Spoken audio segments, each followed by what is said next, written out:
네, 2부 시작하겠습니다. 제가 여러분들한테 앞에서 이런 얘기를 해드렸어요. 앞으로 미국과 중국의 무역 협상은 그냥 계속 진행은 되는데 어느 순간 뉴욕 증시에서 메인 자리를 내려놓게 될 것이다. 한참 뒤에 어느 정도 시간이 지나간 다음에 가끔씩 지난주에 미국과 중국이 워싱턴에서 만났다. 베이징에서 만났다. 이런 얘기 나오면 야, 쟤네 아직까지 저러고 있는 거야? 야, 쟤네 왔다 갔다 하고 비행기표 더럽게 많이 들겠네. 오히려 이런 식의 반응이 나올 것이다. 과연 그랬을 때 미국과 중국의 무역 분쟁의 그 자리를 과연 누가 새롭게 헤드라인을 차지하게 될 것이냐. 헤드라인이라고 하면 좀 그러니까 TV 프로그램에 비유했을 때 과연 누가 주인공이 될 것이냐잖아요. 뉴욕 증시에서 누가 주인공이 될 것인가. 사실 지금 상태에서는요. 그 뉴욕 증시를 막 상승시킬 수 있는 재료라기보다는 지금 이 유동성을 좀 흔들 수 있는 재료들, 어찌 보면 악재들인데 과연 누가 그 메인 자리를 차지할 것이냐. 어찌 보면 그 주인공 쟁탈전이 지금 진행되고 있어요.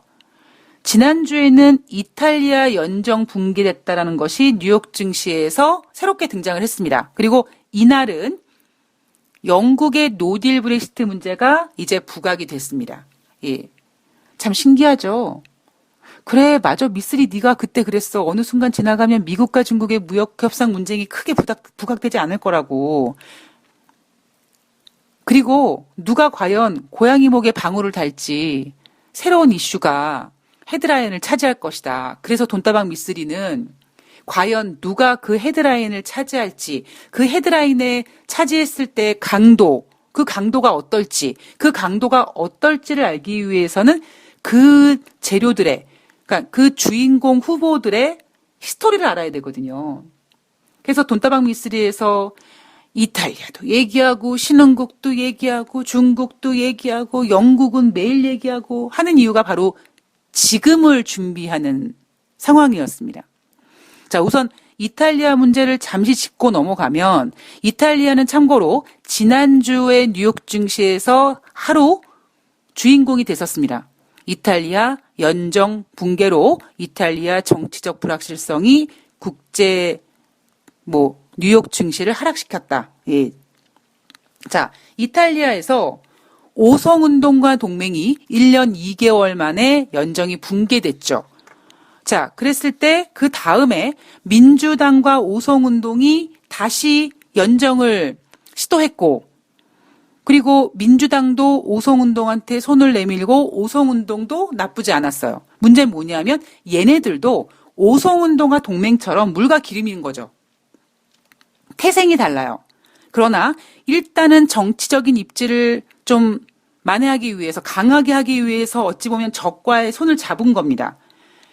민주당과 오성운동이 연정을 앞두고 살짝 갈등했던 게 뭐냐면 바로 주세페 콘테 총리를 유임하게 하느냐 아니냐. 자, 재미있는 사실은 오성운동의 부총리가 어찌 보면 역모를 일으켜서 이 동맹의 총리를 사임하게끔 만들었죠. 그런데 이 주세페 콘테 총리는 동맹 출신이긴 하면서도 연정 정부 때 의외로 오성운동과 이렇게 잘 지내다 보니 오성운동 쪽에서는 민주당과 연정을 할 때 야, 우리 그냥 이 동맹 출신의 주세페 콘테 총리는 그냥 유임시키자 라고 했습니다. 그리고 신데렐라가 아니라 마테렐라 대통령도 그거를 원했어요. 처음에 민주당이 이거를 반대했죠. 그래서 이 주세페 콘테 총리를 유임시키냐 아니냐 이 문제 때문에 오성운동과 민주당이 연정이 되느냐 마느냐, 그리고 그 결과가 28일 날 발표가 된다고 했잖아요. 예, 합의됐습니다. 주세페 콘테 총리 유임하기로 했어요. 그리고 오성운동과 민주당이 연정을 합니다. 셈법이 복잡해졌어요. 예, 총리는 동맹 출신의 총리고, 그리고 오성운동은 새롭게 민주당과 손을 잡습니다.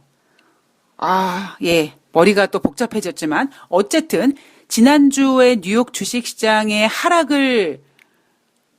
그러니까 뉴욕 증시가 하락했을 때 쟤 때문에 했어요 라는 그 주인공인 이탈리아의 연정 붕괴 문제는 일단락 되는 듯한 느낌입니다. 자, 왜 이 문제가 해결되지 않느냐? 조금 전에 말씀드렸죠? 셈법이 어찌 보면 더 복잡해졌어요. 물과 기름은 절대로 합쳐질 수가 없습니다. 특히 이 부분에 있어서 앞으로 경제 상황이 더 악화되면 악화될수록 이제는 누구 때문에 안 좋아진 거라는 책임 전가 문제가 커질 수 있기 때문에 그러니까 중국이 저렇게 잘 버티는 이유가 중국이 공산주의이기 때문에 중국이 그렇게 막 셈법이 복잡하지 않잖아요. 시진핑이 까라면 까는 국가 아니겠습니까? 그렇기 때문에 그나마 저렇게 버티는 거거든요. 근데 지금 영국이라든가 이탈리아 얘네들은 셈법이 너무 복잡해요. 그러니까 미쓰리 같은 경우에는 그래 트럼프 좀 머릿속 좀 한번 분석해보자. 시진핑은 좀 어렵긴 한데 쉽지는 않은데 뭐 표정이라든가 이런 감정 표현을 잘 하지 않는 사람이어서 어렵진 않지만 그래도 뭔가 이렇게 사람이 이렇게 보여주는 아우라에서 나타나는 그런 스타일이 있거든요. 트럼프는 뭐 이런 스타일이면 시진핑은 이런 스타일이야.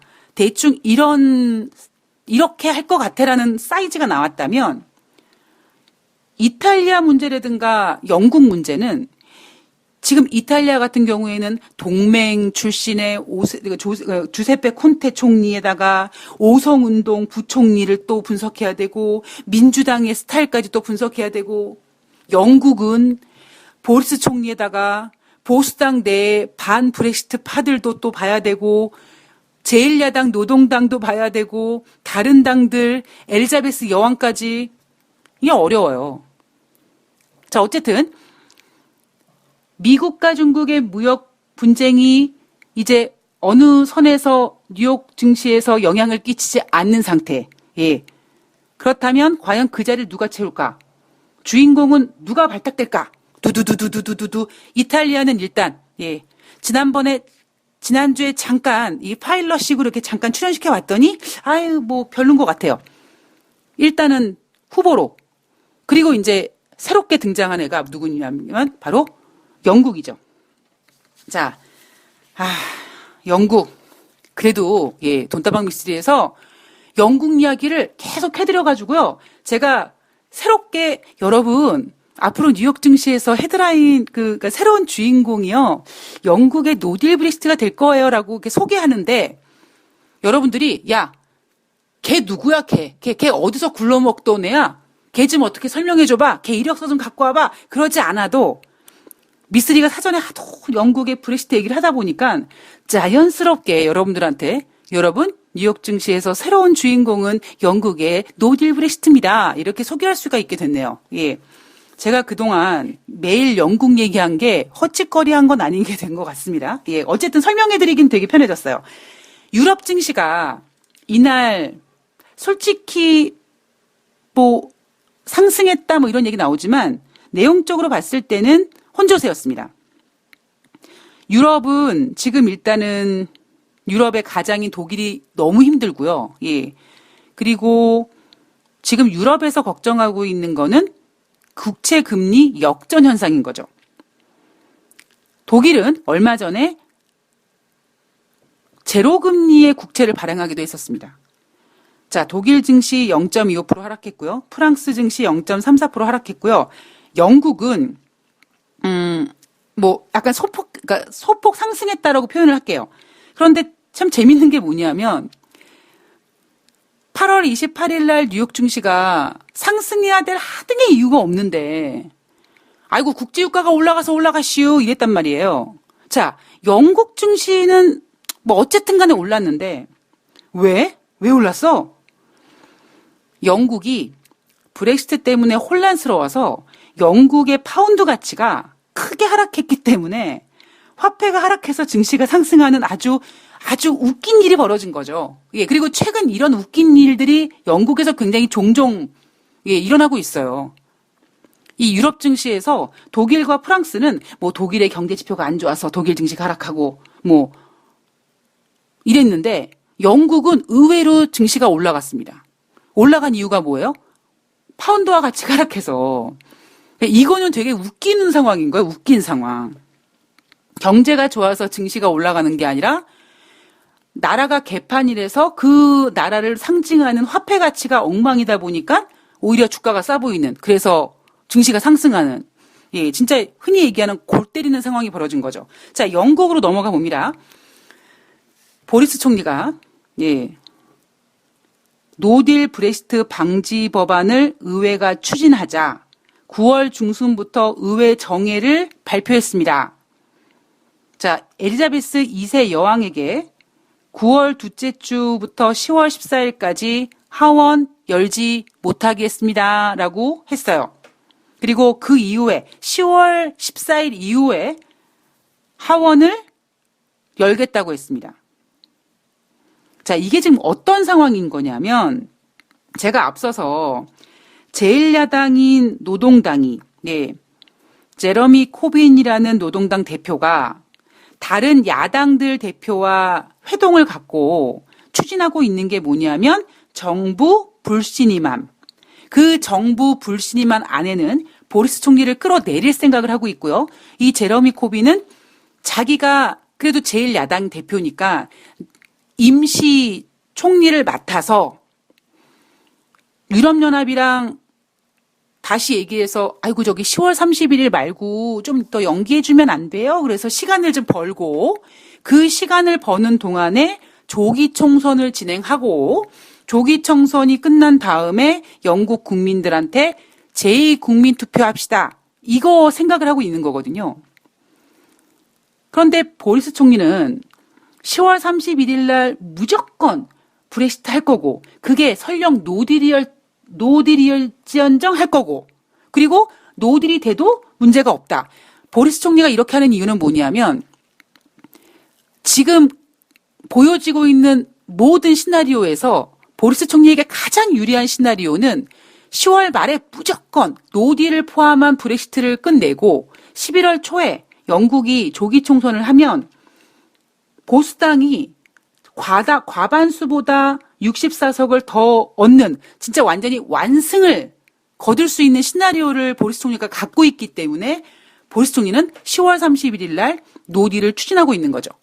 그리고 야당은 그걸 막기 위해서 정부 불신임함을 제출할 건데 문제는 그걸 해도 보리스 총리를 끌어내릴 수는 없으니까 엘자베스 여왕한테 가가지고 좀 해달라고 할 것이다. 그런데 영국 여왕은 아이고 정치적으로 개입하면 안 되는데 이렇게 해서 갈등할 것이다. 이게 지금 영국판이거든요. 그러니까 보리스 총리가 지금 무슨 짓을 한 거냐면 아이고 야 니네 야당 은밀하게 만나가지고 머리 모아가지고 뭐 쑥덕쑥덕 하더니 나 몰아낼 생각하는구나. 그럼 내가 또 그 꼴은 못 보지. 그래서 원래는 이제 지금 현재 영국 의회가 이제 여름 휴가 시즌인데 9월 3일부터 영국 의회가 다시 열립니다. 그러면 이 제레미 코빈을 비롯한 야당은 영국 의회가 다시 열리는 9월 3일에 뭐 할 것 같아요? 정부 불신임함 추진하겠죠. 그런데 보리스 총리가 9월 3일 날 개회하는 거는 가만히 있다가 그 다음 주인 9월 둘째 주, 그러니까 9월 9일부터 그냥 의회를 문 닫게 한 거예요. 10월 중순까지. 그러면 의회에서 정부 불신임함을 제출해서 발의를 해서 이거를 투표를 하고 뭔가 진행을 해야 되는데 그거를 지금 완전히 보리스 총리가 사전 차단을 시켜버린 거죠. 명분은 뭐냐면 물론 진짜 명분은 저 야당 새끼들 저거 그냥 나 끌어내려고 그냥 정부 불신임 하려고 그러지 이렇게는 얘기 못하고 교육과 보건, 범죄 대응 등 국내 정책을 담은 입법안 추진을 위한 연기야. 이렇게 얘기합니다만 이거는 다 개풀 뜯어먹는 소리인 거죠. 예, 야당이 자기 몰아낼 거를 지금 예, 그냥 쑥덕쑥 하고 있으니까 이거를 사전 차단시켜버리려고 하는 거죠. 영국 여왕한테 보리스 총리가 교육과 보건, 범죄 대응 등 국내 정책을 담은 입법안 추진을 위해서 의회를 10월 중순까지 정회시키겠습니다. 라고 통보를 했습니다. 과연 엘리자베스가 어떻게 할 것인가? BBC에서는 총리의 요청을 아마 수용해야 될 거야. 거절하는 건 불가능할 거야. 왜냐하면 영국 왕실은 그렇게 정치에 개입하지 않는 것이 어찌 보면 그동안의 좀 매너였는데, 관례였는데, 야, 보리스 총리도 뭐 하는 거야? 왜 정회를 하고 지랄이야? 하지 마! 이렇게 하는 거는 어찌 보면 야당한테 유리하게끔 정치에 개입하는 거다 보니까 엘리자베스 2세 왕은 보리스 총리의 정회 제안을 수용할 것이다. 이렇게 보도를 했고요. 실제로는, 했다고 합니다. 엘리자베스 2세 여왕의 공식 자문 기구인 추밀원을 통해서 보리스 총리가 제시한 의회 정회 승인했다고 합니다. 자, 야당이 가만히 있지 않죠. 그리고 보수당 내에서도 나는 존슨 저 새끼 진짜 싫어 하는 반 존슨파, 그리고 노딜 브렉시트의 반대파, 이런 사람들이 정부 불신임함을 통해서 노딜 브렉시트를 원천 봉쇄하려고 했는데 노딜 브렉시트 그걸 막기 위한 그 작업을 보리스가 원천 봉쇄하자 노동당이 영국 민주주의에 대한 심각한 모욕이다. 보리스 총리는 과연 무엇이 무서워서 그 정회시켰나, 이렇게 얘기를 했고요. 자유민주당은 영국이 당면한 가장 큰 결정을 두고 총리가 의회를 닫는 것은 이건 허용할 수가 없다라고 했습니다. 지금 현재 자유민주당과 체인지 UK 대표는요, 엘리자베스 2세 여왕한테 어이 대화 좀 합시다 라고 면담을 요청하는 내용의 서한을 보냈다고 합니다. 자, 영국 국민들은 이 상황을 어떻게 보고 있을까요? 영국 의회 사이트에서 보리스 총리가 의회를 정의한 거를 반대한다라는 반대 청원이 45만 명을 돌파했다고 합니다. 자, 원래 영국은요, 1만 명 이상 어떤 청원이 올라오면, 청원에 동의하면 거기에 대한 답변을 해야 되는데, 그렇다면 45만 명이 넘어갔으니까 분명히 뭔가를, 의사를 표시하겠죠. 야, 그럼 영국 국민들이 저렇게 45만 명까지 반대했으니까 그러면 저 정회가 풀리는 거 아니야? 그렇게 기대할 수 있겠지만, 앞서 굉장히 안 좋은 사례가 하나 있습니다. 그게 언제였냐면 올해 3월 달에 브렉시트를 하지 말자, 그러니까 브렉시트를 취소하자 하는 청원이 610만 명을 기록했으나 영국 의회에서는 답변을 하긴 했어요. 그러니까 뭐라고 했냐면, 아이고 의미 없다, 우리는 브렉시트 할 거다라고 하면서 국민의 청원을 속된 말로 개씹었죠. 개씹었습니다. 영국 국민들은 지금 글쎄요, 무슨 생각을 하고 있을까요? 상황이 이렇게 될 거라고는 생각하지 못했을 겁니다. 그죠? 2016년 6월 23일 날 영국이 브렉시트 투표를 했을 때 52대 48로 브렉시트 가결이 됐을 때 영국 국민들은 쉽게 했을 거라고 생각을 해요. 쉽게 할 수 있겠구나 라고 했지만 이게 지금 3년을 끌고 오고 지금 하다 보니까 야, 우리 국민이 원한 게 노딜 브렉시트가 아니라 그냥 좋은 브렉시트인데 왜 상황이 이렇게까지 됐을까? 그래서 아마 영국 국민들도 매우 혼란스러울 거고요. 보리스 총리 같은 경우엔 지금 뼛속까지 강경 브렉시트 논자이기도 하지만 어찌 보면 정치적인 힘을 더 얻기 위해서 10월 31일 날 무조건 탈퇴하고 그리고 11월 초에 총선을 치르는 이 무리수를 강행할 가능성이 높죠. 그렇기 때문에 영국 문제는 답이 나오지 않는다라는 겁니다. 모르겠어요. 저는 아직까지 진짜 모르겠어요. 그러니까 이성적으로 모르겠다라는 거를 좀 배제하고 제 감성적인 면을 좀 솔직히 말씀드리면 영국이 굉장히 우월주의에 빠져 있죠. 아유, 야, 우리 유럽연합 탈퇴하자. 우리 영국이 어떤 국가인데 그냥 나오자. 그리고 나가려고 했잖아요. 그리고 보리스 총리 같은 경우에는 괜찮다며요. 문제 없다며요. 그런 사람들이 정신 차리게 해줄 수 있는 방법이 뭐라고요? 당해봐야 돼요. 물론 여기서 이제 당해봐야 된다라는 조건은 어떤 증시 하락이라든가 이런 좀 약간 그 고통이 따르겠지만 개인적인 감정에서 아이고 그래 니네 영국 한번 노딜 브렉시트 해가지고 한번 개박살 나가야지 내가 미쳤구나라고 이제 정신 차린다. 뭐 정신을 차리면 다행인데 못 차릴 수도 있어요. 그러나 어쨌든 저 개인적인 감정으로는 그냥 영국 노딜 브렉시트 해서 그냥 막 개판되고 그냥 미국한테 막 빨대 꽂히고 한번 그래봤으면 좋겠어요. 그래서 그 영국이 그동안 역사적으로 갖고 있는 그 우월주의가 좀 꺾였으면 좋겠어요. 개인적인 감정에. 예. 그리고 이성적인 감정에서는 지금 셈법이 되게 복잡합니다. 그래서 돈다방 미스리에서는 어찌 보면 이 영국 문제가 방송에서 점점 비중이 넓어지고 있어요. 왜냐하면 10월 31일이 다가오고 있거든요. 언제까지 미중 무역 얘기하고 있을 거예요. 자, 미중 무역 일단 얘기는 해볼게요. 자, 오늘 시즌 1을 마무리한다고 말씀드렸습니다. 제가 작년 3월 달에 맨 처음에 트럼프 대통령은 유럽을 상대로 관세를 부과했습니다. 그런데 증시가 유럽의 관세 부과를 얘기하면서 하락했는데 유럽과 미국의 무역 분쟁을 겁내했던 게 아니라 증시는 저거 트럼프가 저 결국에는 중국한테 하려고 저거 이렇게 일단 맛보기로 유럽을 건드린 거야. 그렇게 시작을 했거든요. 그리고 3월 달 중순에 중국 제품에다가 관세를 부과하면서 무역 전쟁에 서문이 열렸습니다. 그때 많은 전문가들이 거의 대부분의 전문가들이 오래가지 않을 거라 그랬어요. 물론 충격이긴 하지만 오래가지 않을 거다.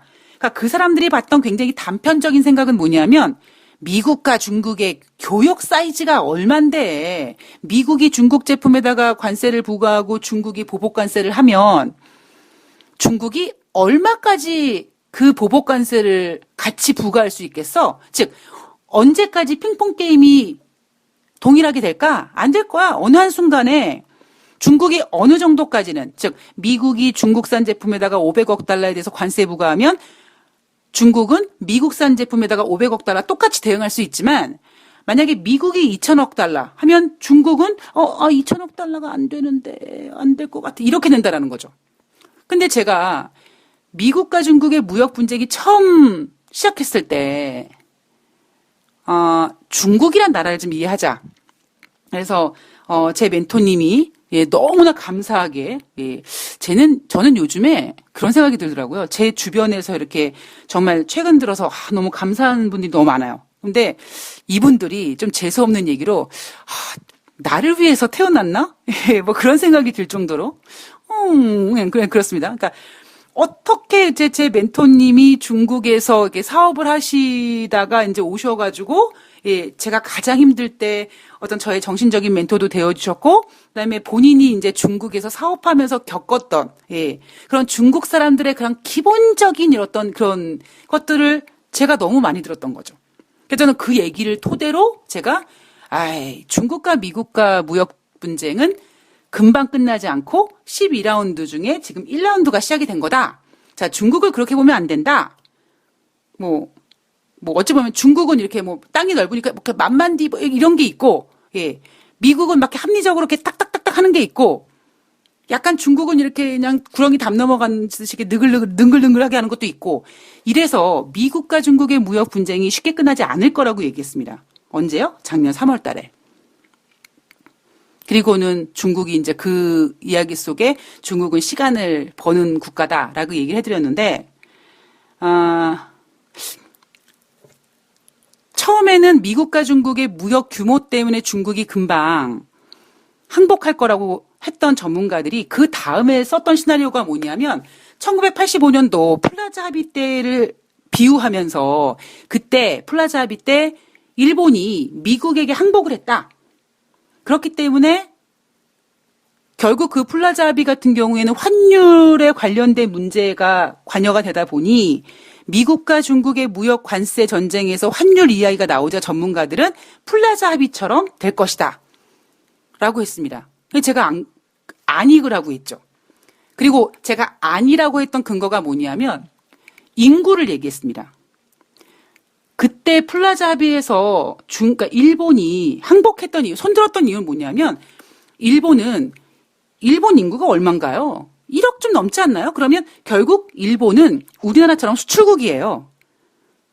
그렇기 때문에 소비국인 미국과 싸웠을 때 상대가 안 됐던 거죠. 그런데 중국은 다른 이유가 뭐냐면 중국의 인구는 여러분 미국보다 더 많아요.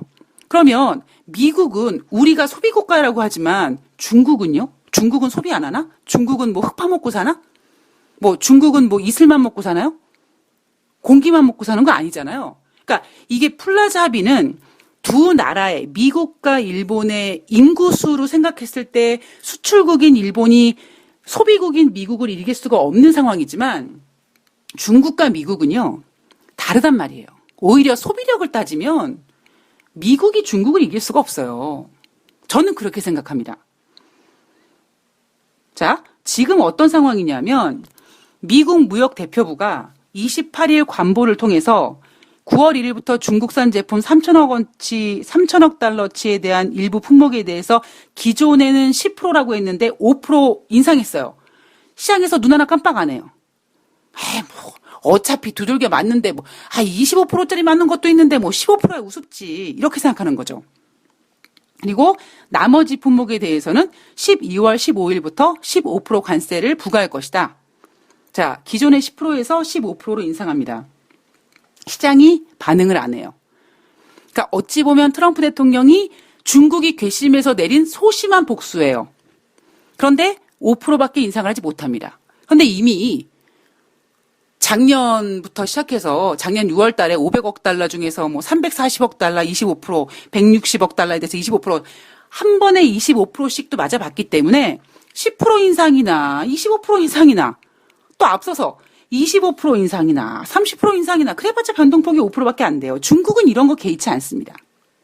왜? 중국은 믿는 구석이 있거든요. 자, 이렇게 미국 무역대표부가 관세를 5% 인상하고 대통령의 특정 지침에 따라 무역법 301조에 의해서 이같이 조처했다라고 발표했습니다. 자, 로이터 통신은 뭐라고 보도했냐면 미국 신발업체 200여 곳이 트럼프 대통령의 바지가랭이를 붙잡고 9월 1일부터 시행되는 고율관세 취소해 주세요 라고 요구했다고 합니다. 왜? 만약에 신발에 관세가 부과되면 열심히 일하는 미국 가정은 이러한 관세 인상의 피해를 피하기 어려워진다. 만약에 신발에다가도 기존의 10%에서 15%로 인상을 해버린다면 매 해마다 미국 소비자들은 추가로 40억 달러를 더 부담해야 된다. 라고 하면서 아디다스, 푼라커 이렇게 200여 곳이 야야야 트럼프 하지 마시네. 그냥 너 죽어라 한다 그냥 우리들한테 이렇게 항의하고 있습니다. 중국이 가지고 있는 어떤 그 자신감은 여기서 나오는 거죠. 여기서. 왜냐하면 중국도가 아니죠. 중국은 무서운 소비국가니까. 이날 나온 뉴스 중에 되게 재밌었던 뉴스가 뭐냐면, 28일 황구시보에서 보도한 내용을 보면 상하이에 코스트코가 개장됐다고 하죠. 상하이 미낭구에 오픈을 했는데, 그러니까 즉 코스트코 1호점, 중국 1호점이 열렸는데 중국 사람들이 너무 많이 그냥 때로 몰려가서 영업한 지 몇 시간 안 되는, 개장한 지 몇 시간 안 되는 오후 1시에 영업을 중단하는 사태가 벌어졌다고 합니다.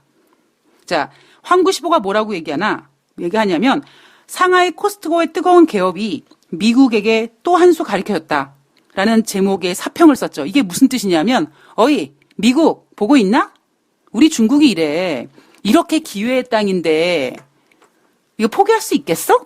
이런 거죠.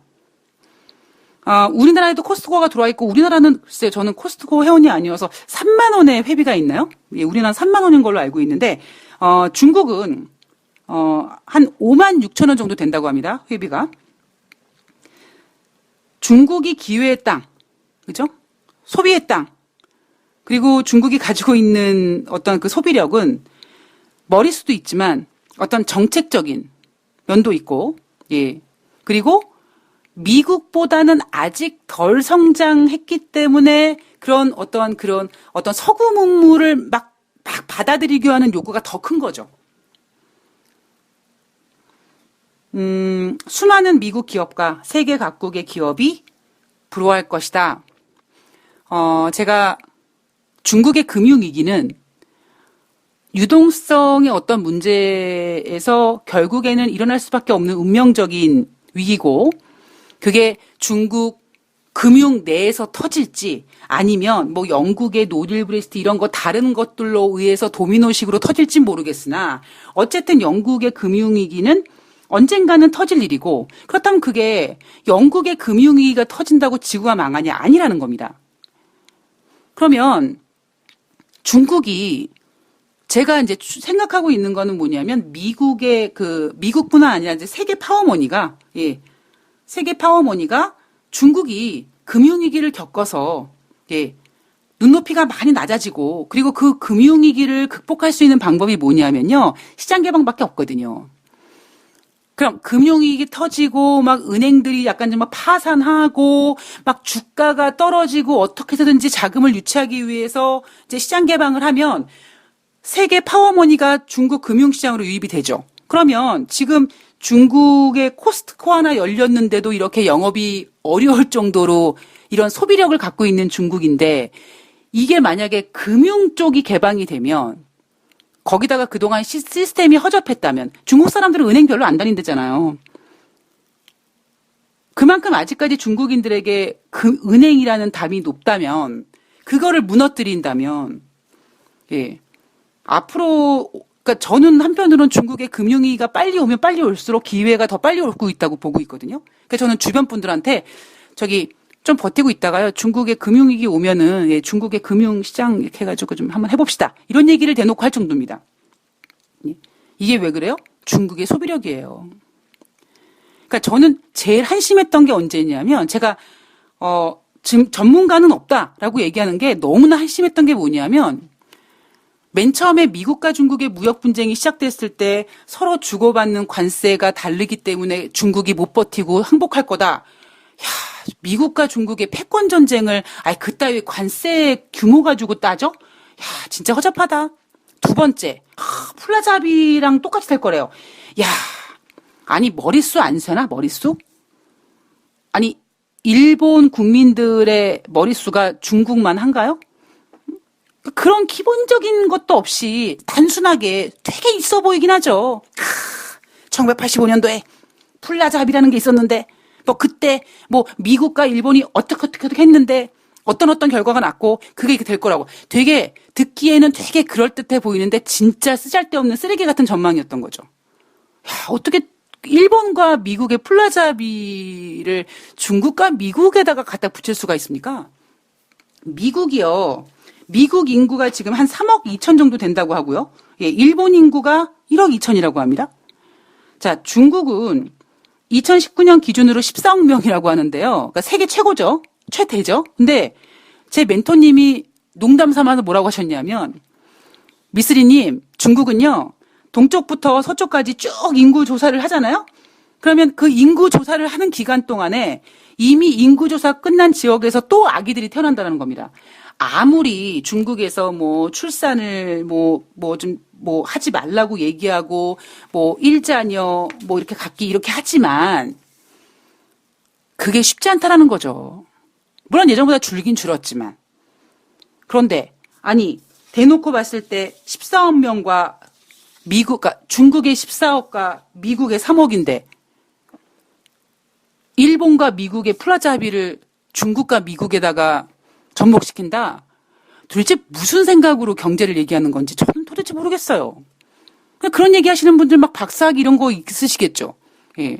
그러나 그런 분들 박사학위도 솔직히 의심돼요. 저는, 우리가 그동안은요, 어찌 보면 경제라는 부분을 뭐, 가방끈 길어야 되고, 그죠? 뭐, MBA 나와야 되고, 제가 지금까지 살아본 결과, 멸치 똥 씹는 소리입니다. 의미가 없어요. 예. 뭐 가방끈이 길다고 저는 주식 잘하는 거 못 봤고요. 예. 지금 뭐 그동안 전문가들이 전망한 거 봤을 때 가방끈 길다고 전망 그렇게 잘 맞힌 것도 못 봤습니다. 그래서 저는 오히려 여러분들이 나는 뭐 MBA 출신도 아니고 경영학과, 경제학과도 안 배웠고 뭐 나는 뭐 대학원도 안 갔고 박사도 없고 뭐 그러니까 경제를 알 수 있겠어 이렇게 생각하지 마시고 예. 정말 쉬운 게 경제고, 뭐 경제라는 말도 솔직히 너무 비싸죠. 그냥 돈이에요, 돈. 예. 이 돈을 위해서 여러분들이 쉽게 경제를 이해하고 알아가고 지혜로운 투자자가 되셔서 대한민국의 머니 DNA가 지금 위축되어 있는 상태에서 퇴화되어 있는 상태에서 다시 머니 DNA를 발전시킬 수 있는 그런 여러분들이 되셨으면 좋겠습니다. 자, 뭐 더 이상 추가 부연 안 해드려도 미국과 중국의 무역 협상 왜 미쓰리는 시즌 1이 끝났다. 뭐 이렇게 얘기했는지 아마 여러분들께서 공감해 주실 거라고 생각을 하고요. 앞으로 돈다방 미쓰리는 조금 중국 문제가 아니라 조금 영국 문제에 좀 집중을 해보도록 하겠습니다. 물론 그렇다고 미국과 중국을 배제시킬 수는 없어요. 계속 시즌 2가 시작이 되는지 요거 계속 점검해야 됩니다. 그리고 영국 문제뿐만 아니라 다른 곳들도 과연 누가 이 유동성의 목에 방울을 달지, 과연 그 누가 이 유동성을 가둔 댐에 구멍을 낼지 돈다방 미쓰리에서는 철저하게 계속 검증하고 예측하고 알아가는, 그리고 시나리오를 제시하는 방송이 될 수 있도록 노력하겠습니다. 자, 오늘 하루 화이팅 하시고요. 저는 드디어 8월에 이제 금요일, 마지막 금요일입니다. 8월 30일 날 더욱더 건강한 모습으로 즐거운 모습으로 뵙겠습니다. 고맙습니다.